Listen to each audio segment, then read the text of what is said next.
Bonjour, bienvenue. Profitez du contenu, abonnez-vous et activez les notifications.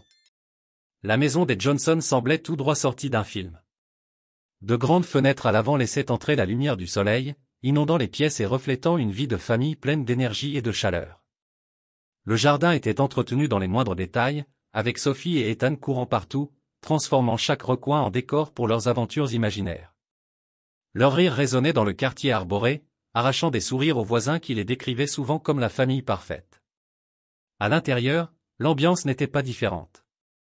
La cuisine était le cœur de la maison, toujours imprégnée de l'odeur de quelque chose en train de cuire, des cookies tout juste sortis du four le dimanche ou les fameuses pâtes de Michael, saluées par tous, même si Grace insistait sur le fait qu'il utilisait uniquement de la sauce toute prête. C'était le genre de foyer où le bonheur semblait avoir été soigneusement planifié dans chaque détail. Michael était le portrait du père dévoué et attentionné. Son métier d'ingénieur lui conférait un sens de l'ordre qu'il transposait dans sa vie familiale.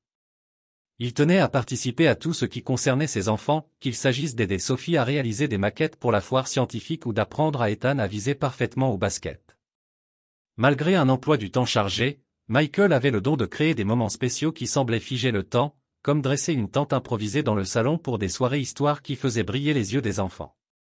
Grace était la partenaire idéale, apportant une énergie vibrante et un charisme naturel qui mettait tout le monde à l'aise autour d'elle.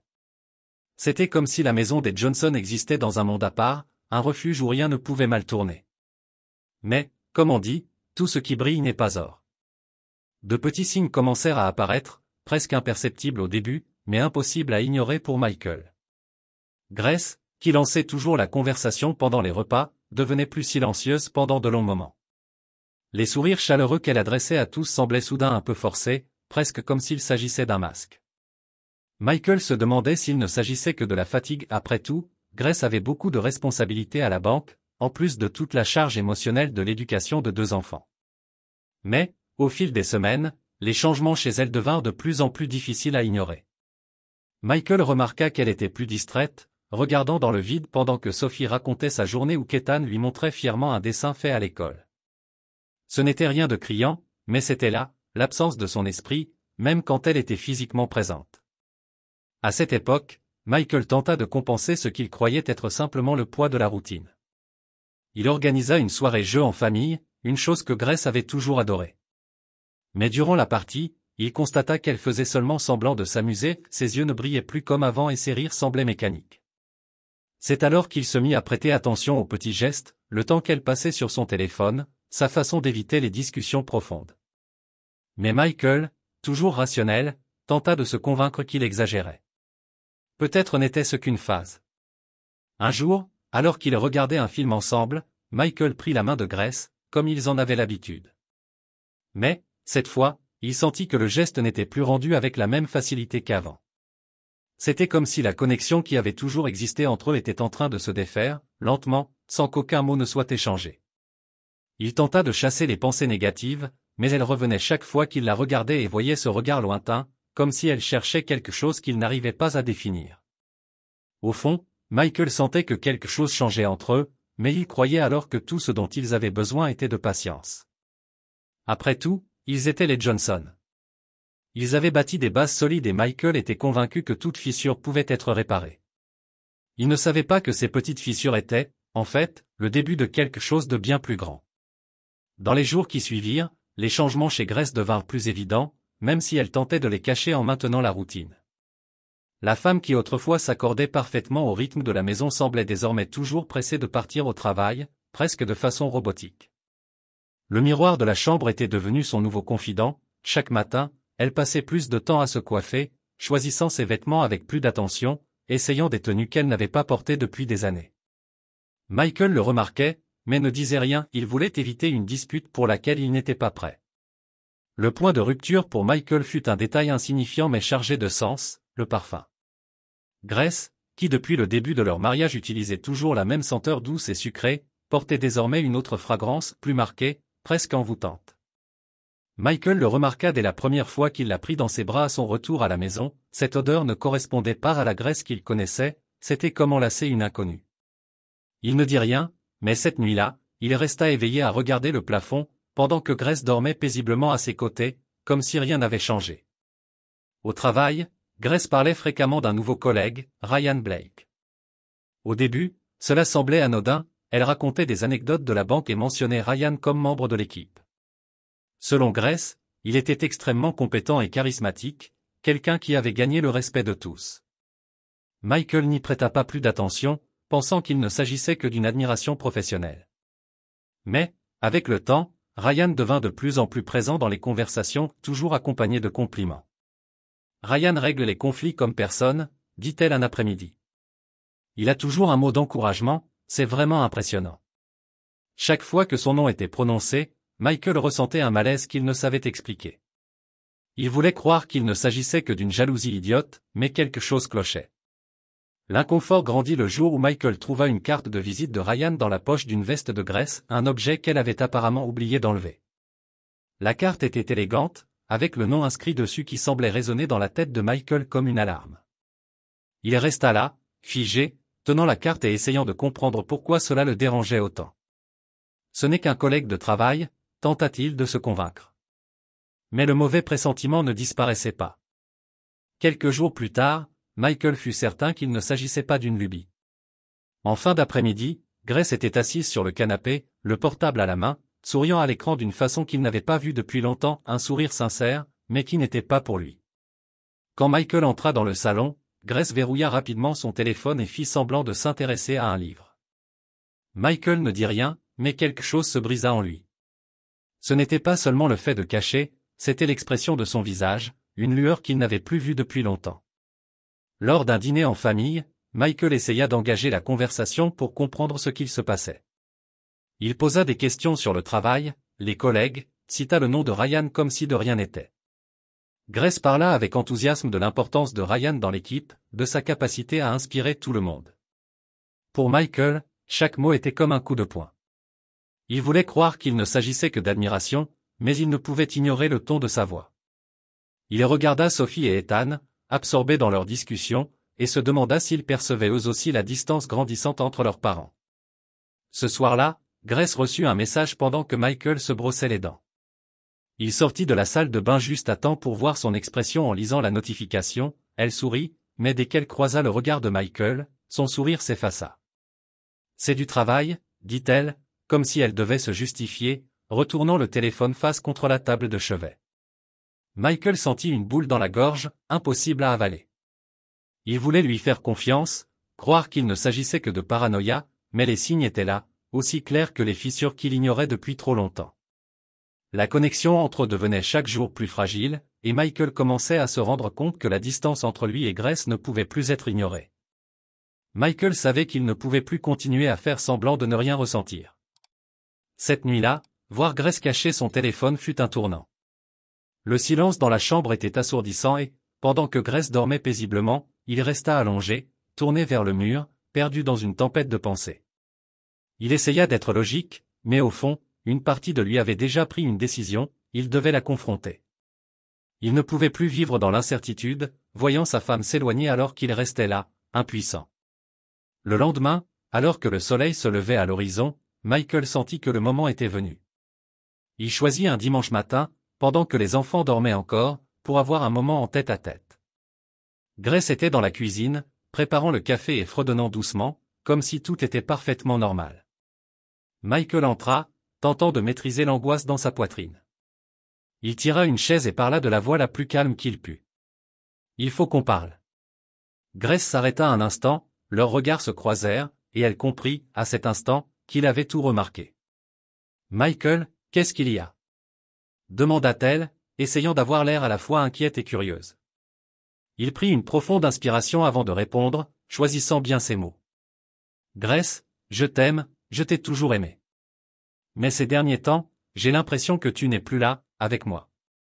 Tu sembles distante et, honnêtement, ça m'inquiète. » Le silence qui suivit était presque palpable. Grace détourna le regard, jouant avec sa tasse comme si elle cherchait une échappatoire dans cet objet banal. « Je ne sais pas quoi dire, répondit Grace, la voix lourde d'émotion. « Tu as raison, Michael.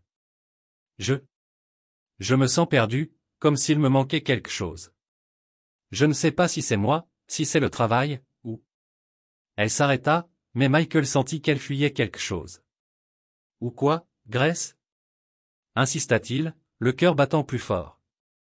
Grace posa sa tasse, croisa les bras comme pour se protéger. Je ne sais pas comment dire ça sans te blesser, mais je crois que tu mérites de savoir. J'ai beaucoup réfléchi à ma vie, à nous deux. Et je ne parle pas seulement du travail ou du stress quotidien. Je parle de ce que je ressens. Ou peut-être de ce que je ne ressens plus. Michael eut l'impression que le sol s'effondrait sous ses pieds. Il savait qu'il y avait quelque chose qui n'allait pas, mais l'entendre de sa bouche fut comme un coup de poing dans l'estomac. C'est à cause de lui, n'est-ce pas? De Ryan. Le nom lui échappa avant qu'il ne puisse se retenir. Grace ne répondit pas, mais son regard en disait long. Elle ne nia pas, mais ne confirma pas non plus immédiatement. Michael, ce n'est pas à cause de Ryan. Ou en tout cas, pas comme tu le crois. Il n'est qu'une distraction, une échappatoire. Mais ça ne veut pas dire que je ne t'aime pas. Je ne sais simplement plus ce que je ressens. Elle tenta d'expliquer, mais pour Michael, chaque mot était une blessure de plus. Comment pouvait-elle dire qu'elle l'aimait encore tout en admettant que quelque chose chez Ryan la faisait se sentir vivante? C'est alors que Grace prononça la phrase qui changea tout. Peut-être que j'ai besoin de temps. Peut-être que j'ai besoin de découvrir ce que je veux vraiment. Michael fronça les sourcils, confus. Comment ça, Grace? Tu es en train de dire que tu veux être avec lui? Grace secoua rapidement la tête. Ce n'est pas ça. J'ai peut-être besoin de passer du temps avec lui. Découvrir ce que je ressens. C'est la seule façon de savoir ce que je veux pour nous deux. Michael resta paralysé. Il ne savait pas s'il était en colère, triste ou simplement sous le choc. Tu es donc en train de dire que tu as besoin d'un autre homme pour décider si tu veux encore être avec moi? Sa voix tremblait, davantage de douleur que de peur. Grace tenta de s'approcher, mais il recula, comme si un gouffre s'était ouvert entre eux. Je veux juste être honnête, Michael. Ce n'est juste ni pour toi ni pour moi de prétendre que tout va bien. Il se leva, passant les mains sur son visage, essayant de comprendre tout cela. Honnête? Demanda-t-il, laissant échapper un rire amer. Grace, être honnête aurait été de m'en parler plus tôt, pas de laisser la situation en arriver là. Être honnête, ce n'est pas utiliser notre famille comme scène pour tes doutes. Michael recula, la regardant comme s'il ne la reconnaissait plus. Si tu as besoin de ce temps, pars. Mais sache qu'il n'y aura peut-être plus rien à quoi revenir quand tu auras fini. Grace resta silencieuse, des larmes coulant sur ses joues. Michael quitta la cuisine, monta à l'étage et ferma la porte de la chambre, laissant Grace seule face au vide. Les jours suivants furent marqués par le silence et un sentiment de vide. La maison des Johnson, autrefois remplie de rires et de bruit d'une famille animée, semblait désormais étrangère. Michael se jeta dans des activités pour s'occuper, tentant d'ignorer le poids de la situation. Il consacra plus de temps à ses enfants, aida Sophie avec un projet d'école et entraîna Ethan pour un match de basket à venir. Mais, intérieurement, il se sentait à la dérive, flottant dans une mer de doutes, sans direction. Grace, de son côté, paraissait encore plus distante. Elle partait tôt au travail, rentrait tard, et même à la maison, son esprit était ailleurs. Elle évitait les conflits et les longues discussions avec Michael, mais il voyait clairement l'abîme qui grandissait entre eux. Un soir, après que les enfants furent couchés, Grace brisa enfin le silence. Elle s'approcha du canapé où Michael feuilletait le journal sans vraiment lire. « Michael, il faut qu'on parle, dit-elle, presque dans un murmure. Il posa le journal et la regarda, épuisé. « Vas-y, parle, répondit-il, sans cacher l'amertume qui commençait à s'accumuler. Grace s'assit sur le fauteuil en face de lui, comme si même s'asseoir à ses côtés était inconfortable. Elle inspira profondément avant de commencer. J'ai beaucoup réfléchi ces derniers jours. À nous, à ce qui s'est passé, à ce que j'ai dit. Et j'ai compris que j'avais tort. Michael croisa les bras, attendant qu'elle poursuive, sans se permettre d'espérer quoi que ce soit. Tort sur quoi, Grace? Demanda-t-il, tentant de garder son calme. Grace le regarda, les yeux pleins de larmes. Surtout. Sur la façon dont j'ai géré ce que je ressentais, sur le fait de ne pas t'avoir inclus dans mes luttes intérieures. Je me suis éloigné sans m'en rendre compte, et quand je l'ai compris, il était déjà trop tard. Je n'aurais pas dû suggérer ce que j'ai suggéré, c'était cruel, injuste, et j'en suis désolé. Michael sentit quelque chose bouger en lui, Mais il n'était pas prêt à se laisser porter par ses paroles. Tu penses qu'un simple « pardon » suffit, Grace? Tu as demandé du temps pour explorer tes sentiments avec un autre homme. Comment veux-tu que je l'accepte? Grace baissa la tête, manifestement honteuse. Je sais que c'est beaucoup demandé, je sais que je t'ai blessé. Mais ce que j'ai compris, Michael, c'est que le problème n'a jamais été toi. Ce n'était même pas Ryan. C'était à propos de moi, de ce que je suis devenu ou plutôt de ce que j'ai cessé d'être. Je cherchais quelque chose en dehors de notre mariage parce que je ne savais pas comment le trouver en moi-même. Michael regardait Grace, essayant de savoir si elle était réellement sincère ou si elle essayait simplement de sauver ce qu'il restait de leur relation. Et Ryan? Demanda-t-il, droit au but. Tu lui parles encore? Grace secoua la tête aussitôt. Non, j'ai coupé tout contact. Je savais que, si je voulais reconstruire ce que nous avons, je devais commencer par un choix clair. Et je te choisis, toi. Je choisis notre famille. Ils restèrent silencieux un moment, le poids des émotions rendant toute expression difficile. Michael passa une main dans ses cheveux, frustré. Grace, je ne sais pas comment réparer ça. Je ne sais même pas si j'en ai envie. Tu m'as fait douter de tout, notre mariage, notre amour, même de qui je suis. Comment veux-tu que je te fasse à nouveau confiance? Grace se leva, les larmes coulant sur son visage. Je n'attends pas que tu me fasses confiance tout de suite. Je sais que je dois regagner cette confiance. Mais j'espère qu'avec le temps, on pourra se retrouver, pas pour ce qu'on a été, mais pour ce qu'on peut devenir maintenant. Je sais que j'ai brisé quelque chose d'important, mais je crois encore qu'on peut reconstruire. Je veux essayer. Je veux me battre pour nous. Michael resta silencieux longtemps, repassant les paroles de Grace dans son esprit.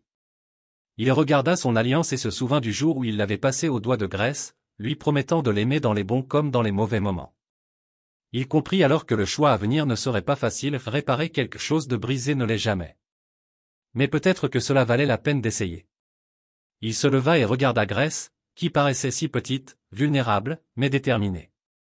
Grace, je ne peux pas promettre que ce sera facile. Ni que ça marchera.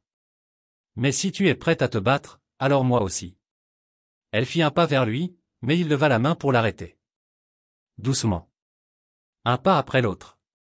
Cette nuit-là ne fut pas ils vécurent heureux pour toujours, mais un nouveau départ. Il n'y avait aucune garantie, seulement la promesse mutuelle d'essayer. Et pour Michael et Grace, à cet instant, c'était déjà suffisant.